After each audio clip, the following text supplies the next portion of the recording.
I used to get chemically induced schizophrenia. So I would hear voices. They would have like security walking around, like homeless security. And they would have like little CB radios. So can you imagine like you're tripping out and you're getting high and CB radios are going off and stuff? And I remember would be in there just tripping, like on it. And there was a few times I thought we were like surrounded. Skyler Ray grew up in Vancouver, Washington, battling abandonment and bouncing through foster homes.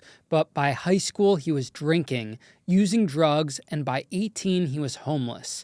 His 20s were spent in and out of jail and prison, lost in a severe dope addiction. But today, he's turned that pain into purpose. In this episode, Skyler shares the raw stories from his time behind bars and the road that finally led him to sobriety. Skyler, welcome to Locked In, man.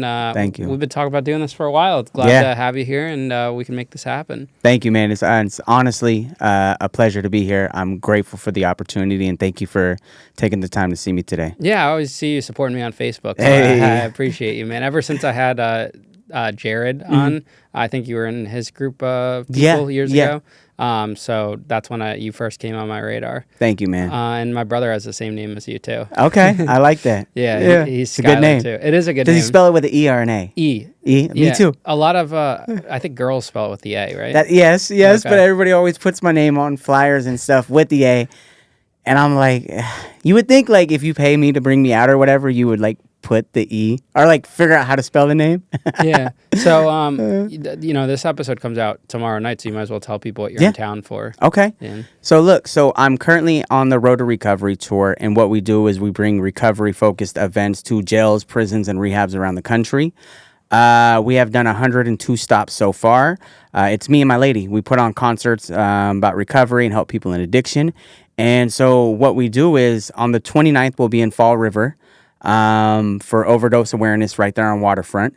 And then on the 30th, we will be in New Milford, Connecticut on the Town Green doing an overdose awareness. And then we fly out to Houston, Texas on the 31st, then Vancouver, Washington on the 1st, and then we head out to Kentucky. So we're all over the place, but this is technically our East Coast spot, which I'm grateful to be able to come out here and be able to connect with like-minded people, but also be able to share a positive message because there's a lot of people hurting, and it's important to let them know that they are loved. And, sometimes we can't control the outcome, but what we can do is lift each other up. So it's a beautiful opportunity, man. I love what we do. So. And you host all these events yourself, like produce them, put them together?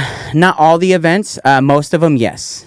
These upcoming ones in Fall River and New Milford, Connecticut, those are being put together. Sometimes people have an event and they'll fly us out for like the headline, the entertainment, or be part of the entertainment. But normally, yes, me and my lady do. We travel around in our tour van. We usually have our little English bulldog. She's like a 35-pound little girl, right? That's daddy's little girl right there. Love her to death, right? But yeah, we travel around with all our sound equipment, and we get in there, we run everything. And it's a dream come true to be able to do music for a living, but also be able to give back to the community that I once tried to destroy. And that's a beautiful thing about it, man. There's no better. I never would have thought, because growing up on like Eminem and stuff, right? I just wanted to rap, and I didn't know, like, then going through like my path and like fixing my life, I didn't know that I can change it to something positive and be able to have impact on people. And it's almost like getting your cake and eating it too, so it's an honor, it's a privilege to be able to get opportunities like that. And it's something I don't take for granted because it makes me feel good inside to be able to give back. So let's talk about growing up for a second. Where did you grow up? I grew up, I was born in San Jose, California. But like my memories are in Vancouver, Washington. Okay, I'm living with my mom. I'm living with my dad. Mom and dad not getting along. Okay. My mom deals with a lot of like mental illnesses, like depression, bipolar, some other stuff, And so she packed up me and my brother and left. Okay. And then we went to a shelter called the Community House. And it's in Longview, Washington. So it's like a brand new city, never been there. And being a young kid, I I was judgmental. I didn't want to eat what they were serving because it's like the homeless community, like they serve for a place to stay, you know? And I was looking at those people and I was like 9 years old. I'm like, I'm not touching any of that. And so I was throwing a fit. And like me and my brother are like a lot of people's dynamics, right? You have the younger brother, which is me, right? I would cause the trouble. My brother would put me in my place and I would run and go cry and tell, right? I was a little tattletale. And that was kind of the dynamics, which if anybody has kids or grew up with a sibling, they know the dynamic. Well, it was a lot for my mom. And my mom said, hey, I'll go get some food. I'll be right back. And so we sat on the corner and we sat there for a couple hours and she never came back. Right. And then eventually the staff of the shelter ended up calling CPS, Child Protective Services. They came in, but they showed up with two police officers. They put us in different foster homes, or they put us in two different police cars and then drove us to different foster homes. So within like 72 hours, 48 hours, I lost my dad, I lost my mom, I lost my brother. So that caused a lot of like abandonment issues, right? That I didn't know it at the time until I got older and had time to reflect, hindsight, and do work on myself and realize that's where a lot of my problems had, like the need to want to be for attention, the need to want to be popular, to have friends, the attention seeking, right? So that caused me a lot of trouble in school. I was that class clown that would crack jokes because it was like it felt good to see people laugh. I was like, cool, I got friends, like these are my peers, like they accept me. The only problem with that is I didn't know how to read the room, so I quickly became annoying. Right? Which would lead to fights because I had to be the toughest kid. I had to be, which is crazy because now that I'm older, it's like I don't identify as a tough guy. I'm a cornball. I'm a goofball, I'm not some macho man. I'm not no ladies man. I'm just me. And, and I'm comfortable in my skin. So it's truly a beautiful thing. So, yeah, growing up, I would say abandonment issues caused a lot of that. Just the need to want to do whatever to be liked. A lot of hardship came from that. And then, being homeless and everything. So my whole story revolves around back to that. And it's crazy that I didn't identify that until I got older. So it's a little wild to think about that I wasn't able to diagnose that and be able to figure out why it put me down my path. But you know what, though? I am 100% grateful that everything happened because I don't think I would be the man I am today. The principles, my morals, the code that I live by is based purely on what I've been through. So, the outcome is worth it. So do you end up in a group home or you get foster adopted? Homes? Okay. So foster homes. I was...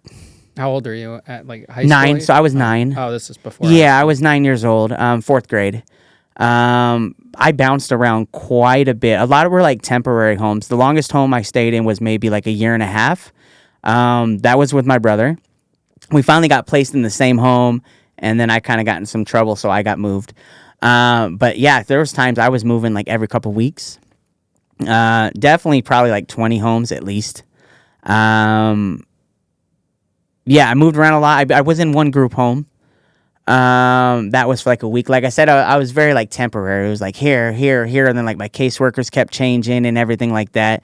I got out of foster care when I was 14. My mom, I started getting visits with her, moved back in with her, and then me and her disagreements, right? I had an anger problem. She was dealing with what she's dealing with. It just wasn't a good fit, too much fire in one home, So yeah, then I ended up going to moving with my dad back in Portland, and it wasn't really a good neighborhood. And then so I got into a lot of fights. I got into I grew up in Gresham, so outside of, not grew up, but lived, it was outside of, it was in Gresham outside of Portland, but at the time there was a lot of gangs, Latino gangs, South Side, so their colors were blue, and I didn't bang at all, but my favorite color was red, and the way I dressed, they automatically just assumed I was a gang member. And, I was hard-headed. They're take the color off. And I'm I'm not taking the color off. I'm scared, but I'm I'm not, you're not going to embarrass me like that, So it was always, it was crazy because it was mostly just Mexican around in the area, And so, yeah, I got into lots of fights. I got into trouble. first started like drinking and using at like a young age. Mostly it was just like weed and alcohol and stuff like that. But yeah, so, you know, moving back in Portland, I didn't have a lot of good habits. Love my dad to death. He's a good person. But when we were growing up, he was more of a friend than like a positive role model, if that makes sense. What did he do for work? He was a painter. And your mom didn't work because of her issues, or? Kinda, yeah. Sometimes, I mean, she would work like Safeways and Fred Meyer's and fast food, or you know what I'm saying. So yeah, she was like on and off. Why did your dad let her take you if he knew of what was going on with her? You know, that's a good question. I don't think he really had much of a say. I know he was gone when we left. You know, I'm a little young to remember like the full details, but I'm pretty sure the best of my memory was, and especially like hearing my dad's side. My dad is always honest, so he owns up to stuff even if he's in the wrong. I believe that he was at work and she packed us up and left. And then he tried to get in. Oh, my mom's gonna be so upset. He tried to like get a hold of us, but she spun so many stories that they didn't want him being able to have any like control, any visits, anything like that. Like my grandpa was trying to get involved to get us back, and but the web was there, so it was like, no, we don't want your father anywhere near you, you know. So that's kind of the outcome right there. Do you hold a resentment over your parents for your childhood? No, absolutely not. And I can honestly say that I know how hard this life is, and I know as an adult, like making mistakes. Like I'm 34, I finally feel like I'm old or mature enough to have a kid, right? Even though I don't have one, I feel like I'm finally mature enough the last few years. So I couldn't imagine dealing like my dad has, my mom has, and trying to raise two kids. You know, that would be incredibly hard. And they were young. Like my mom had my brother at 16, had me at like 20. So you're talking in your 20s trying to raise kids. Like I know a lot of people do it, but I don't blame anybody for making mistakes. And, you know, I have no resentment. You know, it is what it is. I don't know. I really don't hold resentment towards people. And truthfully, I think it gave me a destiny and it gave me a journey.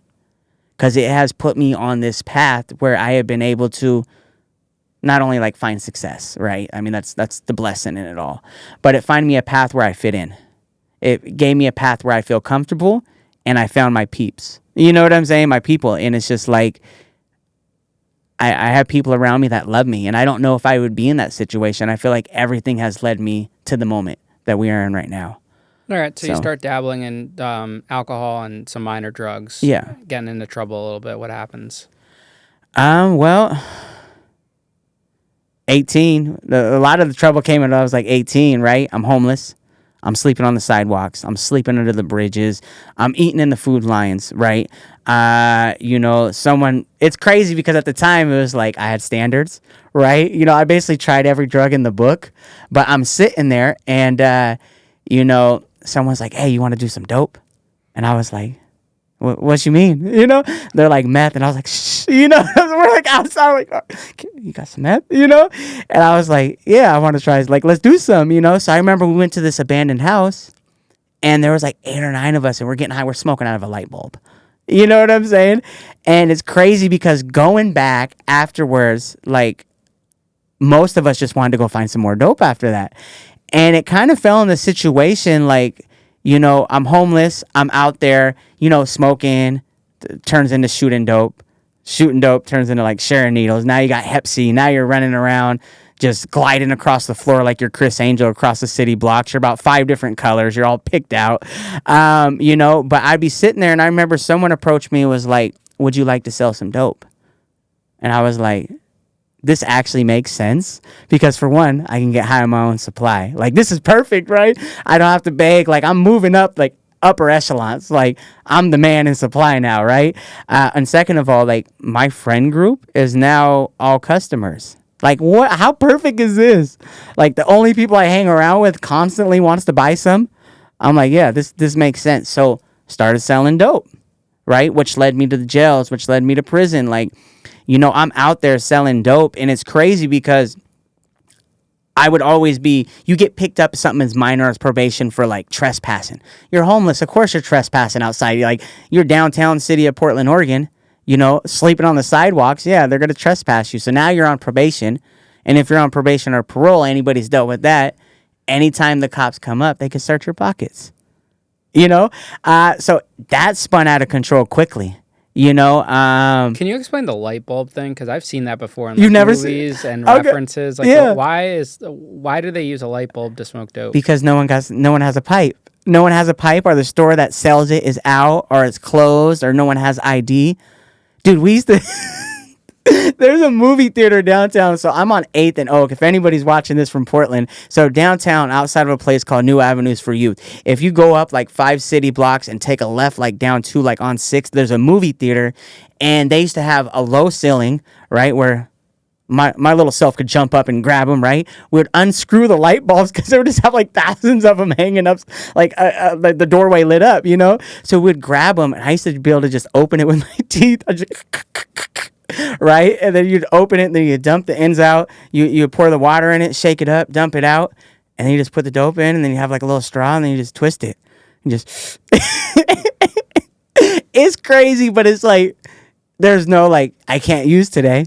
Like you figure stuff out. If you ain't got a pipe, our homeboy's like, yeah, let me get a hit. You're like, nah. Our homeboy burns it. We don't even got to stop in that doorway. Let me go get a light bulb. And you're not worried about any glass getting in it or anything like that? We weren't. I mean, we were using puddle water to mix up the dope for shots. Tell us about that. Oh, God. So you'd use whatever, right? I remember we'd be like in porta potty stalls, and you'd be trying to get what you can. Imagine being up for days, and you're just dehydrated because you ain't drinking or eating anything, and you're like spitting in your hand, and it's just like foam bubbles. You're just like trying to get what you can and sucking it up. To do your shot, right? People use water, soap, or not soap, but like soda. But like I remember it'd be just raining all the time in Portland, and I'd just hold the little orange cap at the bottom of the thing, or just scoop it off someone's hood, and that was always better than spit, right? You would only go to spit if you're in the porta potty because you know there's like the public out there. You'd be doing your thing. It would be crazy because you'd be like paranoid, and I would always have like a fake yawn down, so every time I pop out, hit a yawn, so like, oh, he ain't high. So why do you have to mix it with water? To break it down, so that you could, shoot it up. So it like solidifies, or I don't know the proper term, but yeah, it breaks down. It's like a solution, and then therefore you got it, It's crazy the stuff that we used to do. And I'm sure a lot of people could relate because it's like you use whatever you can. You don't just wake up like a crackhead. Don't wake up in the morning and say, I'm not going to get high today. That's just not happening. Like you got to do whatever. You got a light bulb. Let me go get one. There's no water. Okay, we're using this. Yeah, I would have some friends that would like mix up urine sometimes to like shoot it up. I mean, my people are like lower class, like my people are like under a bridge and like sidewalks and, camping out type stuff. And so like you just use whatever. But those are my people. How do you go from living with your dad to then homeless by 18? Was there something significant that happened in that timeline? Yeah. So, my dad is like the typical American, right? Bills are paid for that month, but like as long as you got like he would have his drink, he'd have like his weed. Bills are paid. So that was like counting as like making it. We're good. We got a roof over our head. It was never like got money in the bank. I got like a year saved up. It was like got a bag of weed. I got me some drink. Bills paid. Like we good to go. We're surviving. So we would be in there. And we were living off a place off of 156 in Powell. And it's crazy because you know who Roddy Piper is? So he used to like WWE, like old Portland wrestling. So Portland wrestling was a thing. Some of them became WWE wrestlers. Well, he used to own this tire shop right next to me that became like A1 Guys after that. So I lived right there in this orange house, but we didn't own it. And I lived with my dad, my uncle, and then like my Uncle Ronnie, which is like an extension of the family. And then my Auntie Cheryl, and so we're all staying in this place, just getting by, I'm in school still. I'm in high school. And the person that owns the house sold it because they wanted to take away the cul-de-sac, build behind it. They wanted to build in front. And so what they decided to do was to sell it, and the person who bought it is up in the price, so we couldn't afford it anymore. So I remember sitting there, and my dad and my uncle and sit us down, and they're talking about where they're going to move to. And then after like a little bit, I was like, that's crazy, because like no one mentioned like about me. It was like, this is what we're doing. And I was 18, so I was like, I have no guidebook. No one to like really show me like what to do. I know you move out at 18. Is this where I like spread my wings and fly out? And I remember like, okay, so like, I guess I'll figure it out. I had too much pride issues. I was still dealing with my abandonment issues and attention seeking. So I didn't, and like ego problems. So I didn't want to ask friends if I could couch surf or anything like that. It was more like I would just be miserable by myself type thing. And I always made the best of every situation. I'm a jokester, so I always stayed with a smile, right? And so I remember calling my mom like one last ditch moment. And I remember calling her, and I was like, what up, Mom? And she's like, hey. I was like, you hear about Dad and Uncle? Because you know, like when you go to complain about something, and so like you beat around the bush, and you're hoping that someone's like, oh, that's no problem. Like I could help you with that. And you hope they come up with a solution. Well, that was my last call to my mom. When I say last call, before I went homeless, you know? And I remember calling her. I was like, hey, Mom. She's like, hey. I was like, you hear about Uncle and Dad moving out? And she's like, yeah, I did. And just to let you know, you can't come stay with me. And I was like, okay, that's not why I was calling. You know, like I'm deflected now. I'm upset. I'm hurt. And I'm like, yeah, that's not. I was just calling to see how you're doing. But all right, I'll call you later. And she's like, hey, there's a shelter downtown, right on top of the bridge, First and Burnside. Go down there. There's resources. You can go down there and they'll feed you, take showers, things like that. So I was like, cool, that's what I'm going to do. So I remember going down there, and I was so in awe because like, I've had friends that like use hard drugs. My brother's been 13 years in prison, like in and out. Every time he gets out, always on meth. You know what I'm saying? On drugs. And so I remember going down there, but it was just like, I went inside the shelter and I was just like, this is gross. Like I'm looking at all the people like in active addiction. I was like, yeah, this isn't for me, you know, because I'm young. I'm thinking I'm like some hot shot, you know, some cool kid. And I was like, nah, this isn't for me. And I remember going outside, and I met some kids that were like my age. And I remember we're just tearing up, going on beer runs, tearing up this, doing that.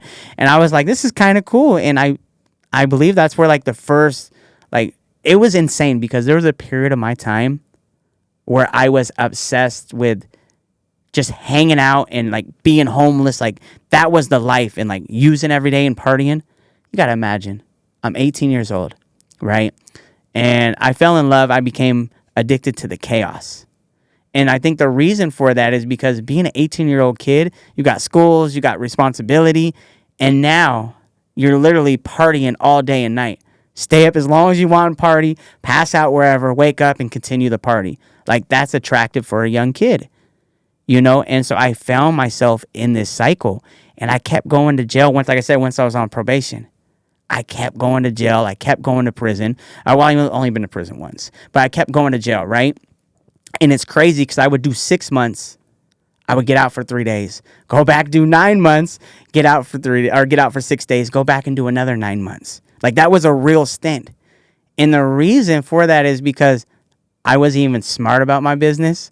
Meaning, so you got the jail right downtown, right? Inverness is the other one, MCDC right downtown Portland. And then you got the parole building about 5-6 blocks up. So it's less than a 10-minute walk, right? I'd be in there and I'm like, when I get out, I'm going to do better. When I get out, I'm going to get a job. Never had a job, but I'm going to figure it out, right? Soon as I got out, I would get high before I made it 10 blocks down the street. Like, that's crazy, right? So I would last as long as it took for the warrant to go out, right? They had this park called O'Brien Square, but all the locals called it Paranoia Park. And the reason for that is because it was the number one place to use drugs, to sell drugs. It was a hot spot. They would have like the best French toast in the morning on Sundays, and their feeds in the park, right? But everybody went there to do drugs and sell drugs. So we called it Paranoia Park because right across the street, maybe like, I don't know, it was literally across the street. So here's the park, here's the street, and then on this side, there's a big old building right there. It's a cop station. And so they would always have cops parked out right there.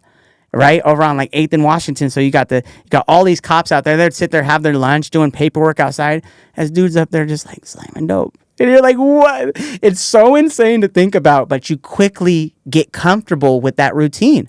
Next thing you know, you're doing it. You know, they got the park benches you could hide your dope in, so you sit over here. So if they come up and search you, like, you get arrested, but you don't get caught with the stuff. But like everybody would do it, and you would get paranoid because everybody's running around high. You know, and you get the calls like, you know, someone's like asking you for a bag from like a random number. You're like looking up, seeing if the feds are peeking through the blinds, you know. But yeah, we called it Paranoia Park. And it was just, the whole thing was, it's amazing to think about how captivating it could be, because you're literally homeless. You look like crap. You know, you're about 5 different shades. You're blue, you're pink, you're purple, you're yellow. Skin's bad. You know what I'm saying? And you're just like, man, this is the life.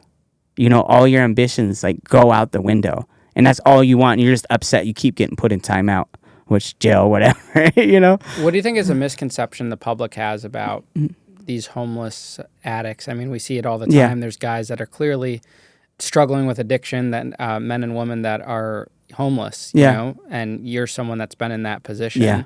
You know, how do you feel about the way people look at you, and what's something that the people that do the looking are misunderstanding of you? Well, you know, honestly, I get why they look. Because, you know, being out there, we're doing the most, and we don't look normal, you know, and we look shady because we are shady out there, you know. But I would think the misconception is that, you know, that we are humans. That is someone's daughter. That is someone's son. That is someone's dad. That is someone's mom.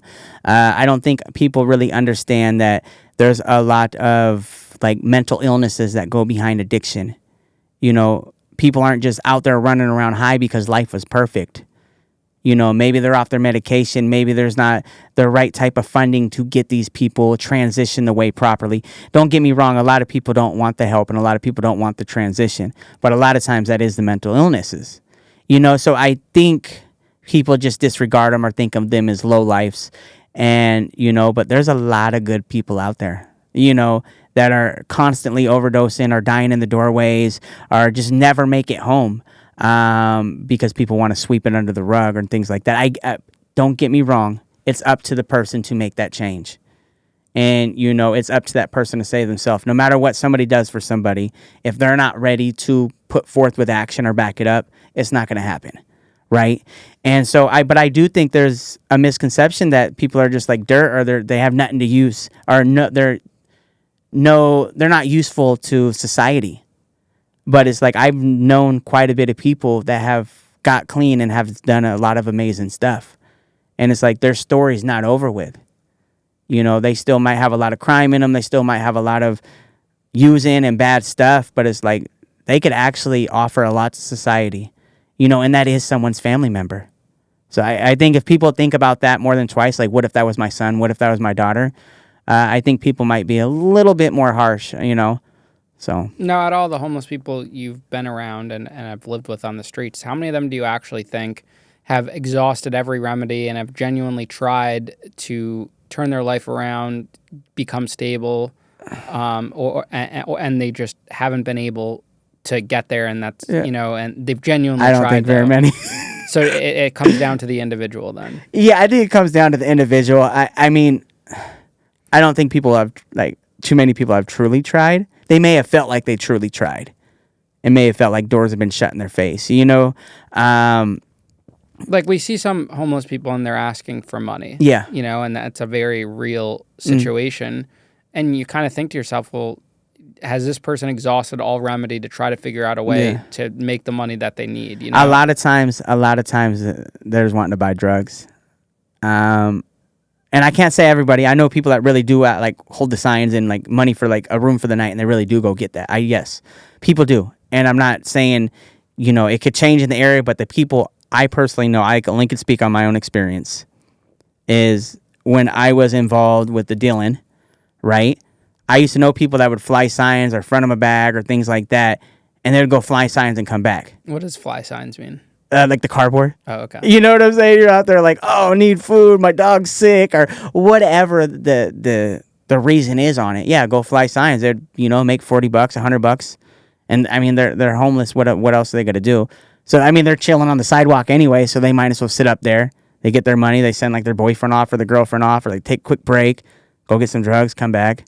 I mean, you might as well just get money if you're going to be outside. How much money are they legitimately making? I mean, I think that can vary. What's the most you've seen someone take from a sign? Dude, there was this guy in Portland who was notorious. He'd be at the Lloyd Center.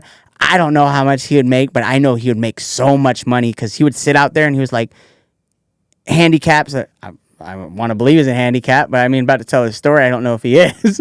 But he would roll around and like ask for money, and people would give him money always there, every day for years, right? Over at the Lloyd Center Mall, right at Holiday Park, right when you get off the Max station. And I used to see him go into the mall. I not used to see him like I see him all the time. I seen him one time, and he had wads of cash, and he was just depositing it in the bank. And I'm like, yo, and I'm like, what are you doing? He's like, oh, don't worry about it. Of course, he gets offensive. But I was like, this guy has to make so much money. I mean, me personally, like the people I knew, I mean, I don't know, like maybe like $100. I know some people would hit it more. We have a lot of people like, there's some like notorious corners where there's like this older lady that's always there. I'm sure she's making bank, But yeah, I mean, it just depends on the area, who you are, So what's the worst thing you've done for drugs? Like something you're really embarrassed of that you've done? Probably stole for drugs. To me, that's embarrassing. I'm sure I've grabbed something from a friend before or a family member, or you know what I'm saying? Like, yeah, that would probably be it. Stole money or stole something from a family member or a friend for drugs. To me, that's super embarrassing. I haven't done anything like off the wall, because other than that, I would like hustle for it. But to me, that's because that's like breaking the trust. Like that's so shameful. Like, Did you think you knew the difference between right and wrong, but the drugs pushed you to do that? Or I know the difference. Oh yeah. It's just, I wanted my priorities mattered more than theirs, or my priorities mattered more than what they would feel or the result of them missing something. Cause it was like, they'll be all right. I'm getting high, and that's all that mattered. What was it like to go through the jails and those different stints while still being or having addiction issues? Because you didn't get clean each time that you did go. No, I mean, it's like a long time out. A lot of times you just miss your friends. It's like being at grandma and grandpa's. You know what I'm saying? Like you having all right, you fed, but like you miss your homeboys. I really didn't get too many opportunities to use in jail. There's a few times I did. First of all, I was homeless, so when I get arrested, any money I have automatically gets taken for drug dealing, even if it wasn't much or whatever, right? And second of all, my peers aren't putting money on my books, right? And so we have absolutely nothing. We are indigent all the way. You get your little legal pad, you get your deodorant, you get your little call button when your shampoo runs out. Like there was no money on the books. So I was never in the conversation to get drugs or get anything like that. The only time I, would get some is a friend came in or they owed me something and they would share it with me. Or this one time I got a mopping glow job. So like I would like the cops would pull me out in the middle of the night. It was like a good job. You get paid like $2 a day. It was like in the county jail, and they'd give you like they had the coffee machine upstairs, so you get your little coffee and you get your extra like sack lunch. That sack lunch, people would buy that for drugs, And I remember getting a little bit of it was like one of the first times I ever tried like heroin, and it was like mixed it in a cap and like did it. I was never a downer person, but it was drugs, and I was like, hell yeah, I want that. Like, you kidding me? Like, how many sack lunches do you want? And I think it was like 5 or 6. I was like, yeah, let's do it, But other than that, a few times I came across some bags in prison, but I didn't use in prison. I stayed out the way. To me, okay, so I stayed way out the way because for one, I didn't want to waste no one's time. I was broke. For two, I'm not a tough guy, so I'm not going to play nobody or act like I got cards at the table, right? And for three, I'm not owing nobody nothing because, let's be honest, like I don't have anything besides a lunch tray coming. And I'm not trying to get jacked up in the bathroom. I mean, I'm scrappy, but I'm also 5'5", so it's like, what am I gonna do? Did you prefer to be in jail as someone that was homeless? I mean, you were getting fed your meals, you had a shower. No, I didn't. And there's some people that do. I have some people that get upset when they get released. They're like, I had a corn. There's this one dude that was notorious. He would always like break the window. He got out and he broke the window at the business next door, and then walked right back into the jail and said, "Hey, I just broke the window," And so because that was his. He would always want to go in there in the wintertime because people do want food, people do want shelter. No, I didn't like it at all. No, it was always like I said, like time out. It was punishment, obviously. I just wanted to get back out there and get high again. I remember one time, do you ever remember the news, like the Occupy Portland? Portland's had some like crazy riots and stuff. Yeah. So I was locked up during like Occupy Portland, and we would see stuff, and I got out in the middle of it, right? Crazy. It was crazy. So we're sitting there, and I'd see it in the news, but all they would see in the news was like the protest and all this stuff. And I see all the campsites out there, and I'm just like, that's wild. And I was like, wow, that's crazy. People are like just protesting, like, because it's right outside the jail I was talking about, right? And I remember getting out, and I walk out. My old nickname used to be Schizo, right? Schizo? I got it when I was like 14. Somebody like called me, you know what I'm saying? And it just stuck, But I got out, and someone's like right on the porch, and I hear Schizo. And I look, and I'm like, what up? Like, what are you doing out here? Because mind you, all I've been seeing on the news, they don't show nothing about like the homeless. It was all homeless people. That's all it was. All the camping and stuff, that was all homeless people. I'm sure other people would show up for protest, but it was all homeless people, like drugging and drinking and like shooting dope, selling dope. But I was like, what are you doing here? He's like, oh, everybody's here. He's like, hey. So we used to go inside. We'd have tents out there, and it would blow my mind because we're getting high, and you talk about sketch and paranoia, right? Especially like when you've been clean for like 4 months because you're in jail, or 6 months, and then you get out and you get high. So like I used to get chemically induced schizophrenia. So I would hear voices, and that's when it like first started happening, was in there, because they would have like security walking around, like homeless security. And they'd have like little CB radios. So can you imagine, like, you're tripping out and you're getting high and CB radios are going off and stuff, right? And people like we would put locks on the tent because we thought, I don't know if it was real or not, but the rumor going around is they would have to have a warrant because if it's 4 walls and it's a living environment with 4 walls and a ceiling, supposedly they had to have a warrant to come in versus like a regular tent. So everybody would put locks on it so people would forget the codes or lose the keys. You're just like stuck in the tent unless you want to cut your way out. And I remember would be in there just tripping, like on it. And there was a few times I thought we were like surrounded, and it's just me, like I'm cutting holes underneath the tent, like sliding my dope underneath, because I thought if they come in and raid, you can't say that was on me or in the room if it's underneath the tent, right? And I remember there was a broom in there, and I'd see shadows walk by, and I was like poking the side of the tent. I didn't know. I would hear this whole thing, like, we got you surrounded out here, like, because people have like those little amplifier things that people are speaking. There's all types of stuff going on. There's food. I remember peeking out like underneath the tent outside, and it's the jail. And so there's like news stations, like news trucks all around. And so it would just play in my whole schizophrenic trip that they got me surrounded. I thought I was like the last one to come out. So this is like a psychosis? Like yes. A dope psychosis? And I'd be in there for like a day and a half. And like, I'm like just going off. I'm rapping. I'm calling people names. I'm in there by myself, right? The tent's locked. I literally got a broom, and anytime I'd see somebody walk by, I like poke the side of it, trying to get it. And I'm hearing like radios, and I'm thinking they're like trying to get me, and I'm like tripping balls, and like all I see is the news stations. I'm like seeing all this stuff because they're right across from the jail. I'm tripping out, and I'd be in there for like 2 days, and eventually like I'd come out, and it's just quiet. No one's around. No one's trying to get me, but it was all in my head, and it was so real and so scary. Like, that can't be good for the heart, right? You think like they're just outside. I'm like, why aren't they coming to get me yet? I'm like taunting them and stuff, and like somebody just walking by is just hearing some dude tripping in his tent, poking him with the broom and stuff. Now, when you wake up from this, do you remember anything? I do. Well, a lot of times, like, I spent a lot of my time like in my addictions, like 20, like especially when I first started getting arrested and started getting heavier into the dope. I spent a lot more time locked up than versus out, because like I said, I never checked in, so it was just a matter of me getting my name ran. But yeah, I would wake up, and I remember, because I would never intentionally go to sleep. I never tried to go to sleep. I'd fall asleep when I stopped moving, right? I would fall asleep sometimes. I'd wake up in the park. I'd wake up and just have like, I'd be counting money, and I'd wake up and like, I'd have like a dope sack stuck to my cheek and stuff like downtown. Just, money everywhere. Usually someone's like picked half the stuff I dropped. I'd like wake up and like random, like there's like 4 or 5 people, like homeless people around me, which I'm homeless as well, right? But like, with a blanket over me, and I'm just like, where's my backpack? And they're like, oh, so-and-so's got it, or it's right here. I'm like going through, there's like money missing and dope.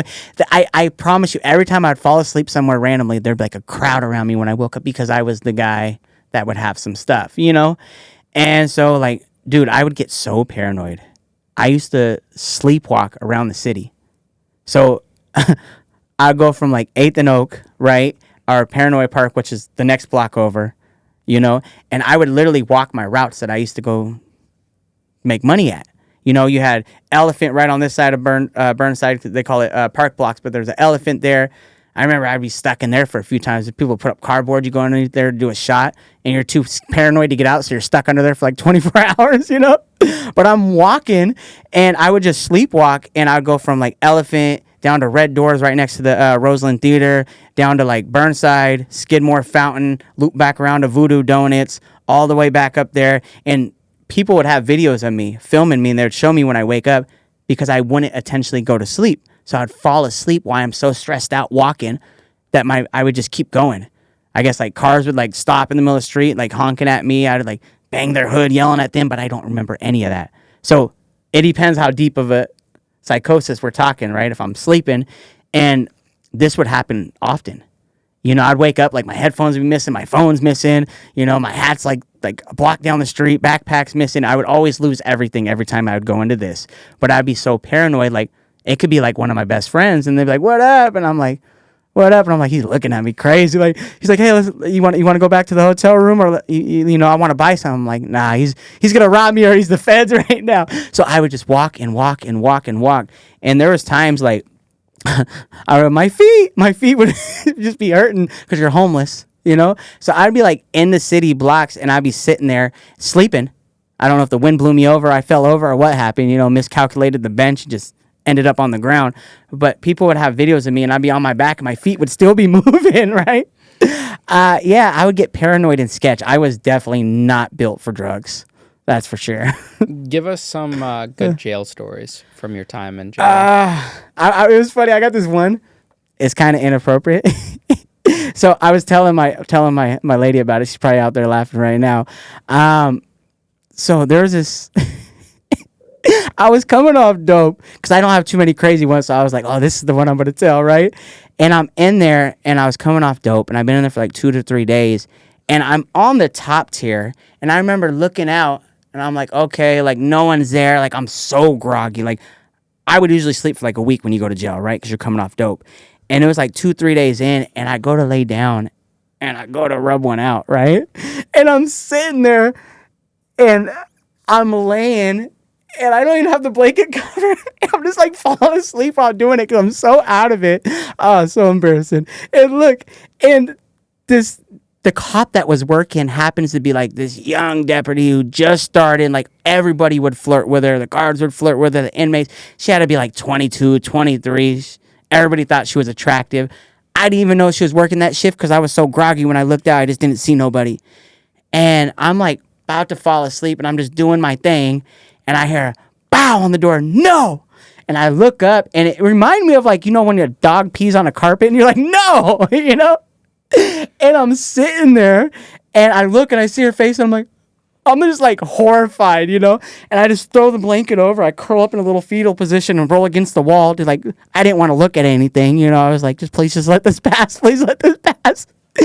And I fall asleep, and I couldn't have been asleep for long because I start to hear the doors click, click, click, click, click, click, click. And my door didn't click. It was like click, click, click, click, click, click, click, click. And it's going around, and I got up, and I'm like, that's weird. I was like, my door didn't click, and I'm hitting my call sign. And I was like, my door didn't pop. I was like, I'm hungry. Can I get some food? And she's like, you are absolutely not. You are not coming nowhere down here. And I was like, what do you mean? She's like, you just wait in your cell. We're like, we'll have some officers come up and see you. And I'm like, oh, shit. Like, this is so embarrassing. And I remember after everybody got their food and the other trustees and everybody went in their cell, finally, like, I'm looking out because I'm like curious, like, what's going to happen, right? I'm like horrified. Like, I'm so embarrassed. This is so bad. This is like worst thing ever, right? I'm thinking. And I see all these cops come in. There's like 10 cops. I'm like, I just got caught doing this, and there's 10 cops coming in, and they pop my sally port or my door, and they have me come down. And one is so embarrassing because one of my homeboys was in the cell, and he's like, yo, what's going on, Skeezo? Where are you going? And I was like, I don't know. And the cop and one of the trustees like, you got caught jerking off, right? And I was like, no. And they carried me off, and I went to the hole for it, right? But it was crazy because like bless the girl's heart, because they sat me down with her like a week later, and she wanted to have a conversation with me. She's like, hey, did you mean to do that? And like she could just tell the way like I like backed up, when she asked me that. I was like, no, absolutely. I was like, I was coming off dope. I was like, I was just taking care of something, And she's like, I figured, like I could tell by the way you're acting, your body language. They want to make sure it wasn't being like a sexual predator or anything, And so she ended up like not pressing charges. They asked, do they want to press charges? And she said no. So like they could have hit me for charges. And I was like, that's kind of weird. Like I'm in my home, in some degree, but that's probably like my most embarrassing story of my entire life, and a crazy like jail story, I don't think I've really ever told a soul besides like 3 people on that one. And now everyone that listens to the And podcast. now everybody knows that one. But I figured I'd give you something good, Because like I said, I stayed out the way, so I really don't have too many of them. I mean, there was a time we were on the chain gang, and there was a big old cop. His name was like Babcock, and he was a big old bald. He was like a Goldberg type, like 300 pound. Looked like somebody big ate Goldberg, And, we're on the chain gang, and we're coming to court. And he was lipping off, the little guy, littler than me, was lipping off to the cop. And the cop was like, oh, just shut up or whatever. And he's like, when we get out, I'm going to hit that cop in the mouth. And everybody's like, don't be hitting it, because we're all handcuffed together. We're all shackled. And we're like, don't hit the cop. Like, what's going to happen to us? Like, we don't want to get sprayed or maced. We're like, bro, you got nothing to prove. Like, you're good, And I'm just like, I'm sitting there. I wasn't saying it. I was like, bro, I kind of wanted to see him hit the cop because I was kind of wondering what would happen. But I get like the repercussion because we're on the chain gang together. And sure enough, the door popped and he hit him. And I remember that they threw him on the ground. One like dropped the knee on him, like twisting him up, and like all of us were just getting yanked because we're all connected, And they just started getting him, and I was like, "Yo, he did hit him though," Like that's crazy because I don't have the kahunas to be able to do something like that. Because you got to think charges, you got to think like dude's like 3 times your size, like dude's smaller than me and dude's big, I would say probably another crazy one was we were in jail, and there was this little guy, and it's funny because we were like hyping him up the whole time. He was walking around with like his shirt off. It's like a dorm setting, and he was like working out, and he was doing like one little chair. I mean, he wasn't arms like this, bless his soul, right?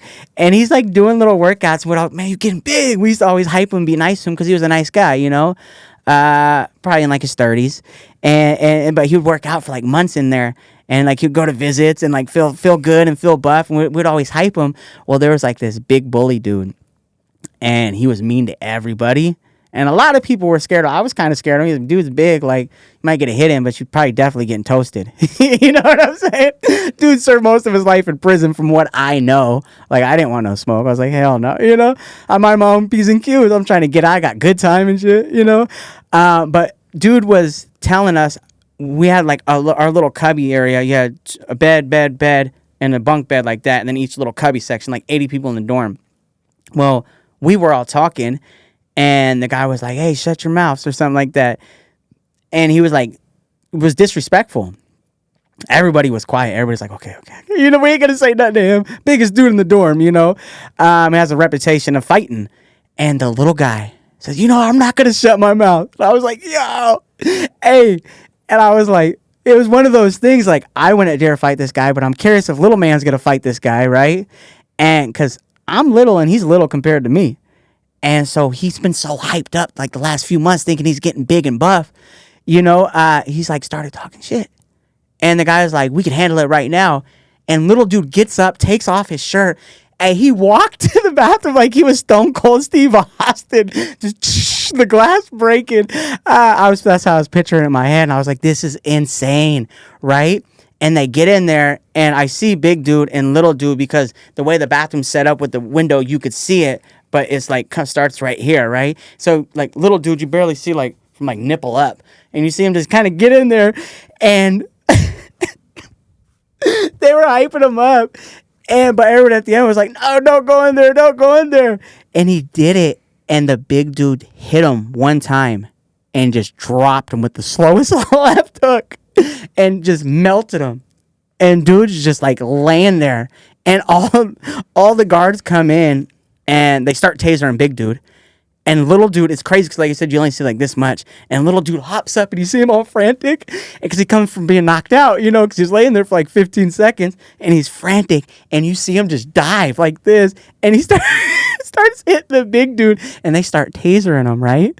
And little dude's getting tased, and he shit himself. Right? And he came out, and he's like, come on, can I get some pants? Like, this is so embarrassing. You could see it like down his leg. I thought that was pretty wild. I don't have too many crazy like fight stuff, because when I seen stuff going off, I try not to look. But that was 2 times. Either I was part of the chain gang, or I was in the jail, and dude was in my cubicle, and I was like, there's no way he's gonna go fight this dude. But I mean, this dude was punking everybody out, and the littlest man in the dorm stood up to him.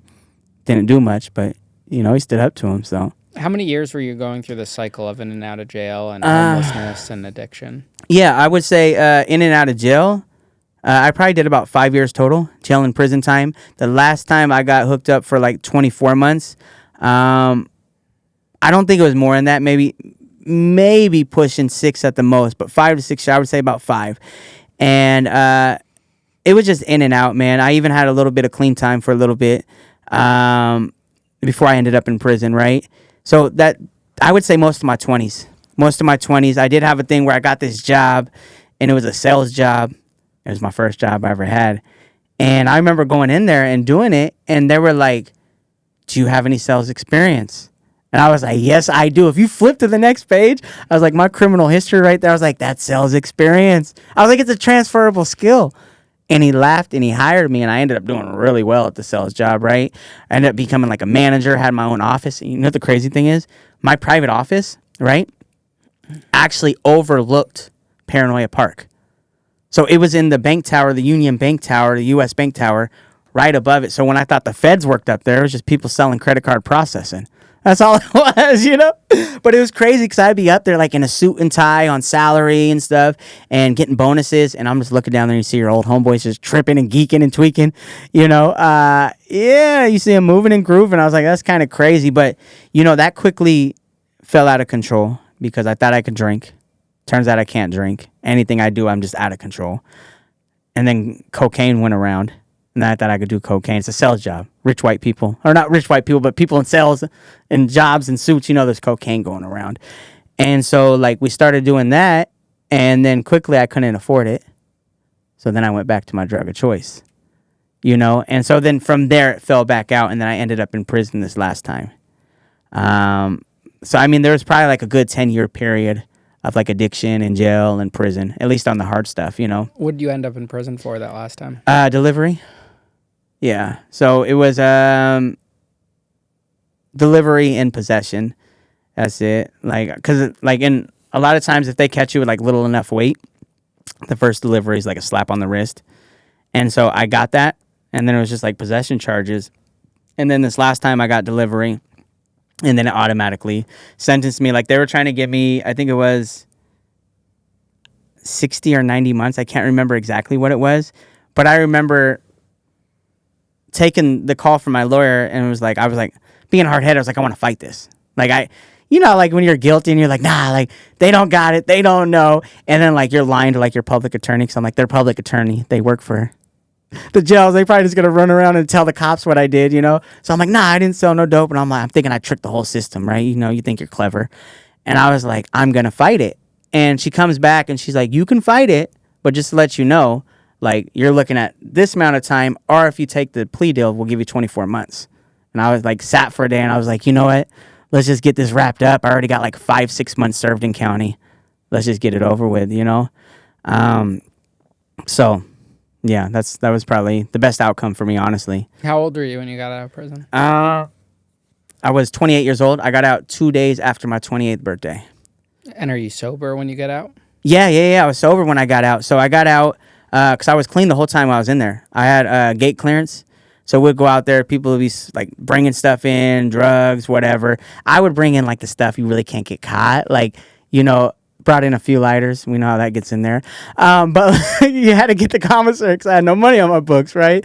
But while everybody else was drinking and stuff like that, I just had my tobacco. And I had a cool shift lead guy that he would let us smoke cigarettes as long as we did it away from the road. So we wouldn't get caught. Like if you got to call in, like we're cutting it all. Like no one is smoking. I know where your guys' stashes are at for the tobacco on the vans. And we'd have a little outhouse, take turns smoking in there. And so I would go out there and I stayed away from all of it. People would find they'd clean up homeless camps. I wouldn't drink. And it's crazy because when I was in there, I didn't do the reason why I stayed clean wasn't to be in recovery. I didn't want to be in recovery. I thought it was corny.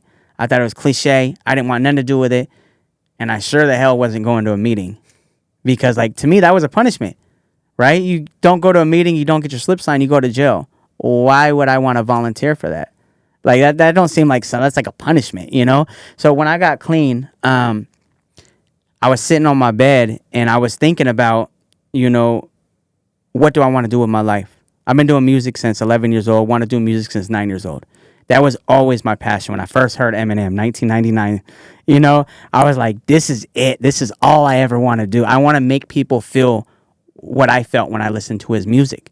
And so it's just been unlocked. That's the only candle that stayed lit the entire time through all the darkness, all the foster homes, all the addictions, the jails, prisons, homelessness, all those things like that. And so I asked myself, what's my best shot at that? Because I'm telling you, I'm 27 while I'm having this conversation and I'm in prison on my bunk. And I was like, let's be real. I've only had 40,000 streams in 17 years. What I'm doing is not cutting it. There's got to be a different answer. And I thought about it and I was like, what's something I've never done? I was like, I've never done music sober. Never have done that. Even 13, 14 years old, my first club performances, I was getting snuck around back drinking and smoking in the parking lot. And it's my brother was 4 years older. So when he started drinking and using, that's when I started drinking and using, right? Because I was his little sidekick. And so I made this decision to get clean from music. And so if you ever see my logo, it's a microphone with wings. And the reason for that is because music gave me another chance at life. It gave me another opportunity and it brought me to recovery, right? And so it's kind of like my call shot, my little Batman logo symbol that goes back to that conversation, right? Because, I got clean from music, but nowadays I stay clean because the life that being clean has provided for me, I refuse to give up. It's been incredible. We've been able to travel around the world. We've been able to go outside the country. We have been able to rock arenas. We have been able to do everything that I ever dreamed of as a little kid. And that's the thing is I told myself, I owe that little 9-year-old boy a real shot to make his dreams come true before addiction came in. And I got to give it a real honest effort. No half-assing it. No cutting corners. I got to have accountability with myself when no one's looking. And so that's what I try to live by. So when I got out of prison, I did have a drink. And I went to go meet up with somebody at a bar to pick up a rhyme book that I wrote. I wrote a few albums. I was geeking and tweaking off some dope when I was in there. This last time I wrote 5 or 6 albums. I was just in there grinding 3 days. That's all I was doing. And when I got transferred from jail to prison, the guard said I couldn't take nothing with me. So some random dude was like, I'll hold it for you. And I was like, sure, whatever. I got to throw it out anyways. Whatever. So I get out and dude's like, come meet me. I got out November 30th, 2018. I just turned 28 on the 28th of November, right? So 2 days after my birthday, it is December 5th. Dude hits me and is like, yo, I got your books. You want to come get them? I'm like, where are you at? And he's like, oh, I'm over at this bar. And I thought to myself, okay, I told myself I had a reservation. When I get out, I'm going to have a cigar and I'm going to have me a drink. I know what my drink I want is. It's an AMF. Those are my favorite, right? I felt like it was a rite of passage going to prison, finally became a man, So I was like, that's what I'm going to do. So I went out there and I had a drink. And on the way back, I started thinking about how I got to sneak into my sober living. We got keys. The only thing, like, you got 6 months free rent, but the only thing is, like, can't be doing anything, And so I remember sneaking back in, and I remember saying the word, I got to sneak. And at that moment, I was like, wait a second. Everything I've been prepping myself for the last 24 months in prison is going out the window. That whole accountability, that whole conversation on the bunk absolutely means nothing if I'm going to start messing up now. I had to check myself because when I got out, I was like, the first couple of days, I'm right on Burnside. So, that shelter where my story starts, the building is literally connected to that. So I could look out my window, smoking my cigarettes, right? And I see the Burnside Bridge. Everybody's trapping right out there, doing their thing. And it's crazy because, like, I'm out there. And I remember I had a buddy of mine, and he was like, yo, let's meet up. He's like, I got like a watch for you. I got like a couple jackets. I was like, hell yeah. He's like, I got some money for you. And I was like, yeah, where you at? Let's go. And I remember we're riding around, and I wasn't like tempted to get high because I knew I couldn't get high, right? I gave in on the drinks. I was thinking about it the whole time when I was in prison. Don't drink now. When we get out, you can have one.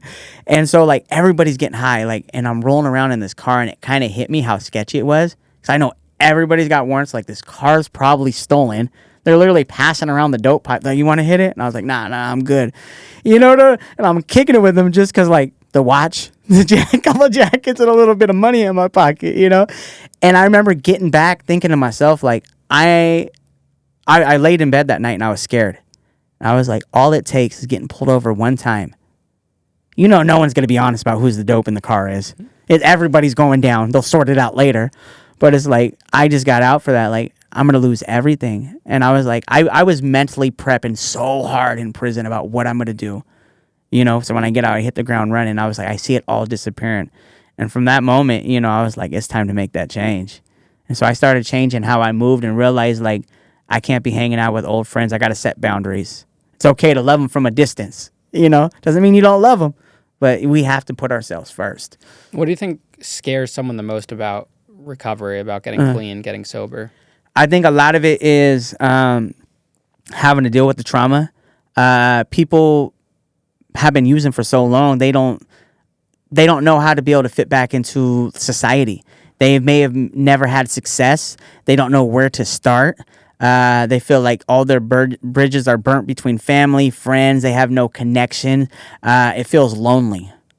Because when people are out there, you take away the drugs, then you take away everything, like their friends, their places, their environments. Now they got to start new. That's scary. It's just like being institutionalized, People have been locked up for so long, that's all they know. Like my brother, like, it's easier for him to be in prison. Like, when he gets, like, I'm just going to go back. And I'm just like, that's not the answer. This is the first time you've been out longer than a year. Like, let's stay out, since you've been 18. He's like 30, 38, It's like, we got to get it together, But I think that is the scariest thing, is having to start over. People don't know. They're not comfortable with it. And I always look at it like, we use to be able to deal with the drama or the trauma that we have been through, all the broken pieces, so we have headphones on. Right? And so when we take those drugs away, so it silences all the noise and reality of life. That's why people are using to escape. So when you remove those headphones, all that noise comes back. And people still have those character defects. People still have, mental illnesses, or people don't know how to maneuver through life properly. It's overwhelming. It's scarier. It's easy just to go out there and just use. That's all we've been doing. So it makes sense. People always take the easiest route. We're creatures of habit, So I think that's the biggest thing. It's just, where do you start? You've never done it, Tell us about your journey into music after getting clean. Was that something you were able to make money off of right away, or did you have to work a side job and build a career? How did that work? So it's crazy because, like, doing music since 11, got out of prison with doing music that whole time, but never making anything besides like a couple dollar CDs like in school, right? So I get out. Yeah, I got my old job back, the sales job back. Thank God, right? And then it kind of came at a perfect time because, like, COVID happened. So COVID happened. Got a couple of, like, stimulus checks. I was going from my job, and I had Hep C at the time, and I was taking the buses, and I was like, because it was like when it first started breaking out, like, you heard like someone died over here, and I was like, someone just died like 5 blocks away from work. And at this time I had no car, so I was taking 3 different buses.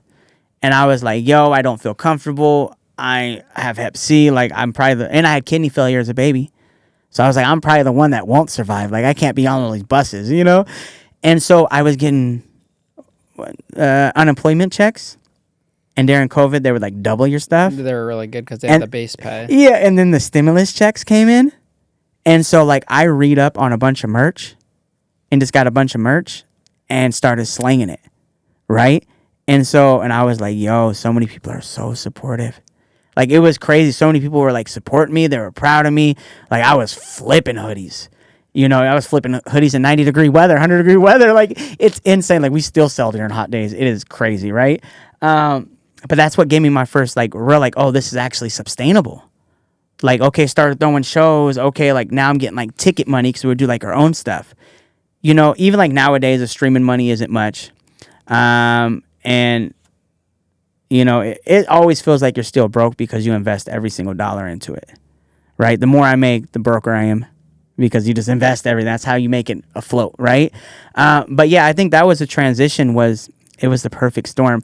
I met my lady too. Incredible. Her name is Kayla Mulcahy. And we met as two strangers, right? I used to walk in prison with this guy and we'd walk laps. Sometimes we wouldn't talk. Sometimes we'd listen to the radio. And we would always walk laps. And one day he was like, you make music? And I was like, yeah. He's like, when I get out, you should let me manage you. And I didn't want to offend guy. I just liked him as a walking partner. And I was like, yeah, we could do that. We could do that. I never thought to ask him when he would get out. It just didn't cross my mind. I just knew I was like 7 months to the gate. So I was like, yeah, whatever, bud, you know? And so I get out. He happened to hit me up 2 days later. He's like, guess what up? I just got out. He's like, can I be your manager? And I was like, and I tell this because Kayla is a huge key part to the success, everything. And he's like, can I be your manager? And I was like, ugh, I got to eat my words. Okay, let me, whatever. Yeah, let's do it. And I said, let's try it out for a couple weeks. So he had his car in the shop, so he was taking the bus. He don't normally take the bus. Kayla, I don't know her at this point, right? My fiance, she got into a car wreck. And so her car was down and she would happen to be taking the bus. He was showing her the music and he was like, look, so they're both on this bus. They don't take buses normally, right? And he's like, look, I got this rapper I manage. That's me in the video. Like, look, you know, his name is Skyler Ray. And Kayla's like, I sing, right? And so he's like, oh, I got to connect you. So he gave me her number. And I'm telling you, my brain was wired different. When I was like, all I'm doing is music. I told myself, I'm not even going to try to get laid. I'm not even going to, like, I was not focused on women. I didn't try to hit no women up. I was like, I had vision boards all around my room. Long-term goals, short-term goals, dream goals. And so, like, I hit her and I was like, yeah, let's meet up. Let's talk. Let's talk about music. I heard you could sing. So we meet at a diner on 6th and Anakie, downtown Portland, Oregon. It's called The Originals. And I remember when she first walked in, and she'll tell you this, when she sat down, I bought her dinner, and I had a notebook on her side and a notebook on my side. And we talked about our dreams. We talked about what we want to do with our lives, like music-wise. Oh, you sing? Okay, like, you know, like, what if we did a song together? And I was like, that'd be cool if we did like a music video. I was like, what if we did like a show? You know, and they're like, oh, well, like, what if we did like an album or went on tour? And like, fast forward nowadays, like, we have done all that together. We've been able to rock arenas. We've been able to gain hundreds of thousands of followers, tens of millions of streams. Like, it's been a blessing, but she's been a big help, and I'll tell you why. So we're talking, and it's crazy because we're from two separate worlds. I'm like, tell me about yourself. She's like, I have a background in opera. I went to Queens College, you know, lived in Italy, like studied like music or classical train, like music theory, all this. She's like, tell me about you. And I was like, I'm a rapper, and I just got out of prison, right? And she's like, okay. But the thing is, we're bonded over the same common dream. When she was a little girl and wanted to be Mariah Carey and she's in front of that mirror with a hairbrush singing, I wanted to be Eminem, rapping in front of that mirror. So two separate worlds. She don't come from addiction, right? But we were bonded over the dreams of music. Kayla showed me how to rap on beat. All my friends never told me I was off beat all those years. She's like, can I show you some? And so, like, she started, like, cutting me because we had a little home studio. She started, like, cutting me and moving me in the pockets, right? And I was like, oh, that do sound good, you know? I knew something was off, but I thought it wasn't because I was professional. Because you send it to friends, and they're just blowing smoke. Oh, that's fire, dog. That's fire. That's hot. Like, I was off beat all those years. No wonder why I only had 40,000 streams. Most were probably me playing them, And so, like, she would move me in pocket, and then we did about 30 shows off this album, and I started hearing it, and my ears started getting better. And I remember after we did those shows, I came back to record something new, and I, like, did something, and I was like, oh, that's off. And I was like, oh, I'm not on beat. That's what it is. So, like, since then, like, everything started shooting through the roof. Not to mention, like, she is hands down, like, star power. Like, I've worked with Grammy award-winning sound engineers. I've been on tour with big-name artists. I've worked with songs with platinum-selling artists, right? I have never met an artist as talented as Kayla, okay? And, like, extreme talent. Like, she works really hard. Don't get me wrong about that. But, like, just so much, like, pure talent. Like, it's insane the way she, like, I remember we're at Spokane Arena, and I forgot my words. And she gives me so much confidence because, like, I'm a runner. You know what I'm saying? And so, like, I'm always running. Like, I'm the type, like, I'll jump off the stage and hop on tables and start rapping to you. Like, But, like, I'm running. And I underestimated. It was the first time doing an arena. And, like, I'm gassed. I'm sucking air and I'm looking around. I'm, like, seeing people looking at me. And, like, everything happens, like, in a millisecond. And I'm like, oh, God, they think I suck. I'm like, why are these people looking at me? I'm like, oh, geez, And I was like, oh, God, I'm in the middle of my verse. I'm supposed to be rapping right now. So I'm just like paused, just like looking around. And I'm like looking and I like a deer in headlights. I remember looking at Kayla and she comes running across the stage and she's mouthing my words. And I remembered exactly. And I pop back on. Missed like a line and a half. But but it's like she gives me so much confidence. And I know that's when that transition happened. She teach me it's okay to take that risk and just, not to undervalue like the consistency of everyday work, our small goals. Also, she teaches me that, we gamble a lot on our careers. She teaches me that even like worst case scenario, if we fail or lose everything, we still have each other. And she pushes me. She's honest with me. Like I said, 17 years of making music and no one told me I was off beat. That's crazy, right? I don't blame my friends. Maybe they didn't hear it as well, but it's like things have just been, now we're like touring. We're getting paid for shows, like feature money, doing all this. It's not a crazy enough money, but it does pay the bills. I have dreams of taking it a lot higher, and I know I'll get there. But Kayla she's the key. She's the key. Now, you mentioned you had gotten hepatitis C. Was that from drugs? Yeah. First time I ever shared a needle. And does that stay with you for life? It does, but you could take medicine. So I took medicine. That's one of my things that I'm really like proud of is I was able to get being clean. You have to be clean a certain amount of time, and you could take medicine for like 6 months, and then it's gone. Right? But yeah, the very first time I shared a needle, and it's crazy because just like the first time, like you always tell you like share needles, you're gonna get it, and I was just like I ain't worried about it, right? And I did it, and I remember because I went to go give blood like a couple weeks later because I wasn't shooting dope regularly at that time. It was like maybe once a couple months type thing, and I did it. And then I went to go like give blood like a couple weeks later, a month later, whatever the time period was. And that was the only time I've ever done that. And they called me in the office. They're like, no, we like blacklist me, pulled my folder, took the black Sharpie. And I was like, yo. And so like that correlated directly. There was no other chance besides that. So it's kind of crazy. You just got to be careful. But yeah, I definitely got that taken care of. And so if you have to fill out a form now, if they say, do you have hepatitis? Do you I think no. That? I think I could put no. I mean, I could be wrong. I mean, I put no. Yeah. Was that a conversation that came up when you started dating? I told her. I'm very open. Yeah. I'm never really ashamed of my life.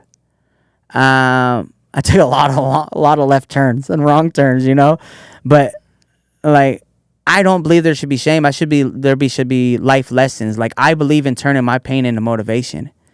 That anger, that sadness, like use that as fuel. If you don't think you can do it, well, go out there and prove yourself wrong. Go out there and prove them wrong. So no, that's always been. She knows everything about me. What about in jail or prison? I mean, guys would be very outspoken against guys that had like HIV or hepatitis or anything like that. Would people treat you a certain way, or did they just never found out? I don't think they ever knew. I don't think they never knew. If I had AIDS, I'd probably tell everybody. I don't know if I tell everybody, but if someone asks or whatever, just because like I try to be cautious. I don't want to get no one sick like that. Hep C, nah. I don't know if anybody knew. Few of my people that I knew from the streets, we all knew. I mean, it's a pretty common theme when you're shooting dope, and that was the type of addicts that I hung out with. I mean, we weren't just like casual users, How's your relationship with your parents now? Me and my dad are like best friends. Love my dad. We hang out all the time. Like we go out to the movies, take him out to concerts. It's funny. He has like this rock and roll band or this band that he likes. It's like his outlaw music. And like I found out they were coming to town. Now I'm like doing a song with one of his idols. So it's really cool that I was able to share that, and I introduced him to it, and he was just geeking. He's like from their tour band and stuff. They're like, yeah, we're gonna do a song with your boy. Like they brought us to open up for him. My dad got to see it like there. So that was cool. But like I talk to him, especially when I'm not like on tour at home. Sometimes 2, 3, 4 hours a day. We play like Madden together and like 2K. Like we'll run our teams. We'll play the GM, and I'll stream it to him on Twitch and send him the link, and we'll play like the coaches. We'll pick the players and then like make trades, and then we'll watch like our games, so we do that. My mom, wish her the best. I hope she's doing well. I love her. I just don't talk to her right now. I have certain boundaries put in place where I don't feed into negative energy. She hasn't really been too kind to me, and as an adult, I don't have to put up with that. I'm not a kid no more. I don't live in a house where you're putting a roof over my head and feeding me. As an adult, I can say, no, I love you, but you're not going to talk to me like that. Or, I don't have to deal with that. I'm not involved in this. So I don't talk to her currently at the moment. Do you think you'll ever be able to rebuild that relationship? Oh, I would love to. I definitely would love to. I just don't know how or what, or like I've tried. Like there's moments where things are happening and I'm just like, hey, I love you, and it's just like it doesn't change what's happening. Like because while I tell her like I'm only gonna respond when you text something nice. If it's not nice, like you're not gonna get a response. So if it goes 3-4 days and you like texting me, like that's why, because I don't feed into negativity. I don't want to deal with that stress. So I would love to. I would absolutely love to. I love my mom to death. I would love to have a relationship with her. I get sad sometimes when I see people having relationships with their mom. Like my buddy bought his mom a dog, and I was like, that's so dope. Like I would love to be able to like kick it with my mom. I mean, we just went on a cruise. We just did Italy, France, Africa, Spain with her. I think it might have been too much, But yeah, it's like, bro, I'd love a relationship with my mom. Like I don't care what the past is. I don't care what you say. Even if you like tomorrow goes bad, like I would like to have a relationship with you the day after that. Like you're my parent. I only get one mom. I get one dad.